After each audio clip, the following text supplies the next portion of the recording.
بسم اللہ الرحمن الرحیم۔ السلام علیکم۔ دوستی کے لیے خوبصورت چہرے ڈھونڈنے کی کوشش سے پرہیز کرو، کیونکہ اکثر خوبصورت چہرے والے دل کے کالے ہوتے ہیں۔ جو بندہ خاموش رہتا ہے وہ بہت دانا ہے، کیونکہ کثرت کلام سے کچھ نہ کچھ گناہ سرزد ہو جاتا ہے۔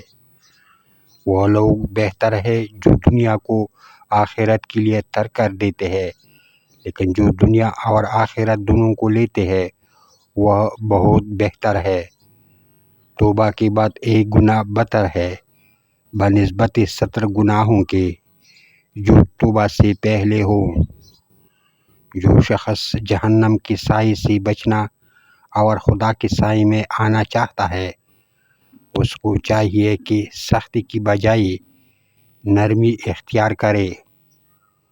3 چیزیں کھا لینے سے آدمی کی ذہنی صلاحیت میں اضافہ ہوتا ہے۔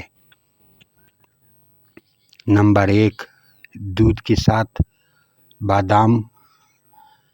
نمبر 2، رات کو سوتے وقت زیرہ کھانا۔ نمبر 3، سبز چائے کے ساتھ سونف کھانا۔